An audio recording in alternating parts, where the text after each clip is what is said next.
सानिया कारसाज जो जहां बहक होने वाले बाप और बेटी हैं उनके लवाहिकीन के दरमियान और मुलजिमा नताशा की जो फैमिली है उनके दरमियान सुलहनामा हो गया। 5.5 करोड़ रुपए की करीब रकम के ऊपर जो है वो ये मामला तय पाया है। नताशा के खिलाफ एक FIR नहीं है, नताशा के खिलाफ है 2 FIR। पहली FIR जिसमें आज उसको जमानत मिल गई है नताशा को, दूसरी FIR पुलिस की जानिब से की गई थी नशे के आदी हुई। अच्छा, ये लोग जो है वो पेशन गोई कर रहे थे पहले से कि इस केस में जो है वो मुलजिमा नताशा की जमानत हो जाएगी, लेकिन बहुत सारे जो कानूनी माहिरीन हैं वो ये कहते थे नॉन अवेलेबल ऑफेंस है। अचानक आज ये बात सामने आई है कि जो जहां बहक हुए हैं बाप और बेटी उनके लवाहिकीन और मुलजिमा नताशा जो है इनके दरमियान मामला तय पा गए, माफीनामा हो गया है, सुलह हो गई है, नताशा क्या जमानत पे रिहा होने वाली है, क्या मामला है ये सारा? देखिए शान चौधरी साहब, सबसे पहले मैं आपको बताऊं कि ये हादसा जो है वो कारसाज रोड पे ऊपर जो है वो रोनमा होता है। कारसाज से जब आप नेशनल स्टेडियम की तरफ आते हैं, इसी दौरान सर्विस रोड के ऊपर जो है वो तेज़ रफ्तार लैंड क्रूजर से जो है वो बाप और बेटी को कुचलती है गाड़ी, और फिर उसके बाद जो है वो आगे बढ़ती है, मजीद 3 अफराद को ज़ख्मी करती है, गाड़ियाँ वहाँ पे मौजूद होती हैं उनको नुकसान पहुँचाती है। उसके बाद फिर जब वहाँ पे जो मोब होता है वो इकट्ठा होता है और फिर उसके बाद जो आवाम होती है वो खातून को रोकती है और खातून को नीचे उतारती है, तो मालूम होता है गाड़ी के अंदर बैठने वाली खातून का नाम नताशा है। और नताशा जो है वो एक बिजनेस कम्युनिटी से ताल्लुक़ रखती हैं और उनकी जो फैमिली बैकग्राउंड है वो भी बहुत स्ट्रॉन्ग था। जिसके बाद पुलिस जो है वो मौके पर पहुंची और पुलिस ने जो है वो नताशा को गिरफ्तार किया। गिरफ्तार करने के बाद जो है वाक़े का मुकदमा दर्ज हुआ। मुकदमा दर्ज होने के बाद खातून को जो है वो जिना अस्पताल मुंतकिल किया गया कि ये खातून, जो उनके वकील थे वो वहाँ पे पहुंचे, उन्होंने बताया कि खातून का ज़हनी तवाज़ुन कुछ ठीक नहीं है। खातून जब जिना अस्पताल पहुंची हैं, जिना अस्पताल पहुंचने के बाद उनके जो है वो वहाँ पे टेस्ट कराए गए और उसके साथ साथ वहाँ पे जो नफ्सियाती जिना अस्पताल के जो नफ्सियाती मरकज़ था वहाँ पे उनको जो है वो रखा गया। उसके बाद हमने देखा कि नफ्सियाती जो डॉक्टर्स थे इनके, तो डॉक्टर्स ने बताया कि खातून की जो है वो ज़हनी हालत कुछ बेहतर नहीं है। अगले दिन उनको जो है वो कोर्ट में भी पेश नहीं किया गया, एक लेटर दे दिया गया कि खातून इस काबिल नहीं है कि वो अपना बयान दे सकें। दूसरे दिन वेरी नेक्स्ट डे उसके बाद जो है वो अदालत ने सख्त बरहमी का इज़हार करते हुए उनको बोला कि फौरी तौर पर नताशा को जो है वो पेश किया जाए। खातून नताशा मुल्ज़िमा जो है वो अदालत में पेश हुई। पेश होने के बाद अदालत ने उनको जुडिशल रिमांड के ऊपर जो है वो जेल भेज दिया गया, उनको जेल कस्टडी किया गया। जेल कस्टडी में हमने देखा कि खातून नताशा को जेल के अंदर रखा गया।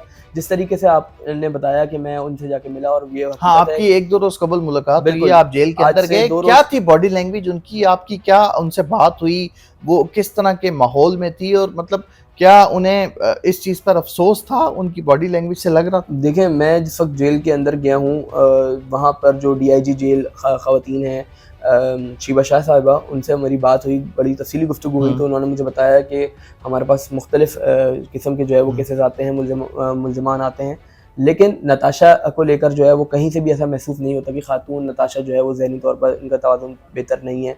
आपकी मुलाकात हुई नताशा से, आपने गुजरते हुए देखा, बैरिक में मौजूद थी? जी बिल्कुल। जब हम जेल का विज़िट कर रहे थे उसी वक्त हमने देखा कि खातून नताशा जो मुल्ज़िमा है वो बैरक के अंदर मौजूद थी। एक अफ़वाह जो है वो गर्दिश कर रही है कि मुल्ज़िमा नताशा जो है वो उसको एक बड़ा VIP प्रोटोकॉल दिया गया था जेल के अंदर और बड़ा सिस्टम था उसका। इस तरीके से जो मैंने देखा अपनी आंखों से, तो मैंने इस तरीके से कुछ भी नहीं देखा। एक तस्वीर मुल्ज़िमा नताशा की जो है वो वायरल हो रही है जिसमें वो बैरिक के अंदर से मुस्कुराते हुए, हंसते हुए जी, मैं वहीं आ रहा हूँ। 25 अफराद के ऊपर, ख़वातीन के ऊपर जो है वो ये बैरक मुश्तमिल होता है, जिसमें एक रेफ्रिजरेटर रखा हुआ होता है, पंखे लगे हुए होते हैं और पलंग, ख़वातीन के लिए जो है वो पलंग बिछाए जाते हैं।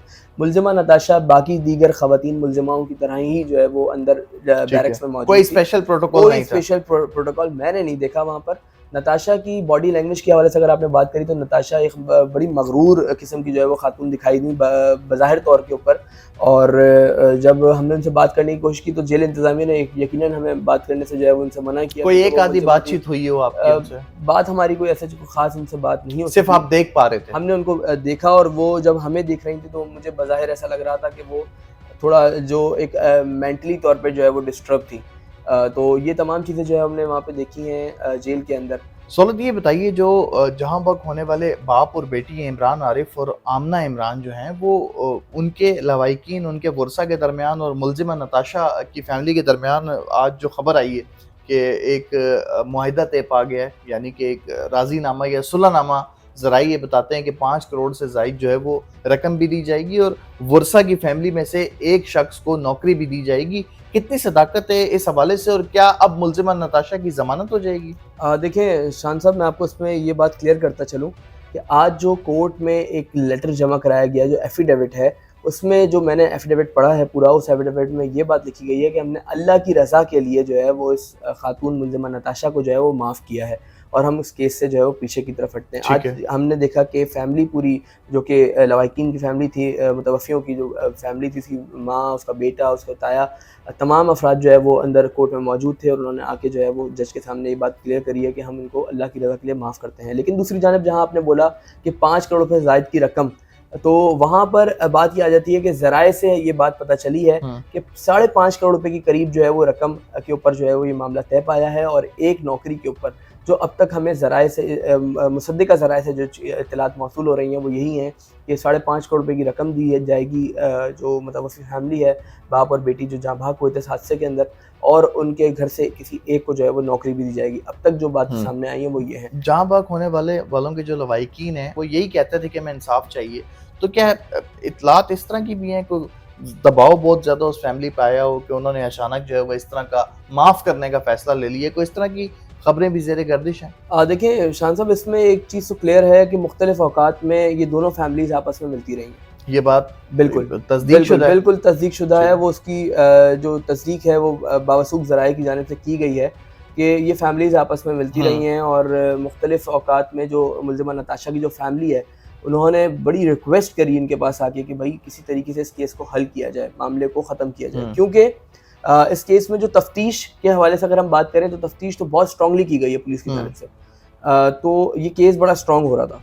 दूसरी जानिब इसका हल सिर्फ यही निकलना था कि किसी तरीके से इस फैमिली को, जो मुद्दई फैमिली है जिसने एफआईआर करवाई है नताशा के खिलाफ, उसको किसी तरीके से राज़ी किया जाए। आज तो ये जब जो सारा मामला हुआ, जब बुरसा ने जो है वो मुतासरा फैमिली ने जब मुल्ज़िमा नताशा को माफ़ किया, जज के रूबरू पेश होके उन्होंने ये जी बयान जो है बिल्कुल, ये वो अपना आज दिया। पूरी फैमिली इनकी जो है वो रूबरू थी ठीक जज है, के, तो ये और नताशा की ज़मानत हो गई या नहीं हुई? देखिए इसमें एक चीज़ मैं आपको क्लियर करता चलूँ, नताशा के खिलाफ एक एफआईआर नहीं है, नताशा के खिलाफ है 2 एफआईआर। ठीक है। जो एक एफआईआर थी जिसमें मुद्दई जो मरने वाले थे उनका भाई था इमरान आरिफ ठीक है। का, और आमना का ताया। पहली एफआईआर जिसमें आज उसको ज़मानत मिल गई है नताशा को, वो आज ज़मानत तो क्लियर हो गई। यानी मुल्ज़िमा नताशा को ज़मानत मिल गई आज, आज मुल्ज़िमा नताशा को पहली एफआईआर में ज़मानत मिली है, जिसमें बाप बेटी जहाँ बक जिसमें हुए बाप थे। और बेटी जाँ भाग हुए थे, हादसे की जो एफआईआर थी। ठीक है। दूसरी एफआईआर पुलिस की जानिब से की गई थी नशे के आदी होने की। वो एफआईआर की जो ज़मानत है वो अब पीर के रोज़ लगी है। तो उस एफआईआर में मुद्दई कौन है और इस जो उस बाप बेटी एफआईआर जहाँ बक में हुए थे इसमें मुद्दई कौन थे? देखिए, इस जो पहली एफआईआर जो हुई थी हादसे की, उसमें इमरान आरिफ के भाई जो थे वो इसके अंदर मुद्दई थे। ठीक है।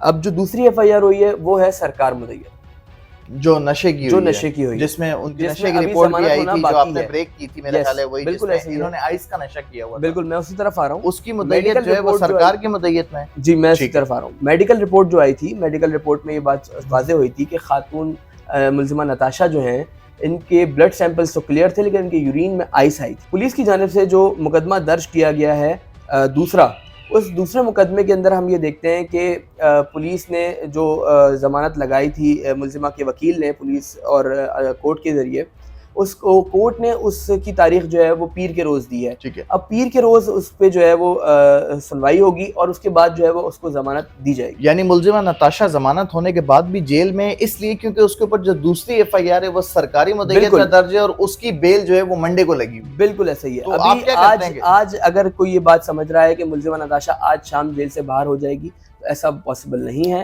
पीर मुल्ज़िमा वाले दिन नताशा कंफर्म होगा? पीर वाले दिन फैसला जो है वो डिपेंड करता है कोर्ट के ऊपर, जज के ऊपर कि वो क्या फैसला देते हैं।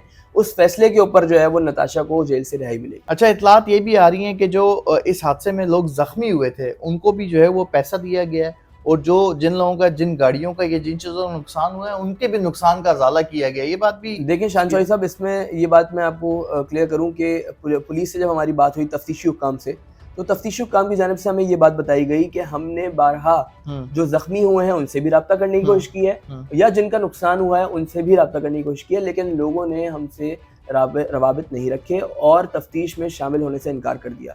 इसमें मैं यहाँ पे अपनी आवाम से ये बात क्लियर करूँगा कि अगर इस तरीके का कोई नुकसान होता है या कोई ज़ख्मी हो जाता है तो वो अपना कम से कम कानूनी हक को पूरा करें और अपना जो राइट है वो लेने के लिए तो कम से कम अपने आप को एनरोल कराएं उस केस के अंदर, ताकि केस मजबूत हो सके।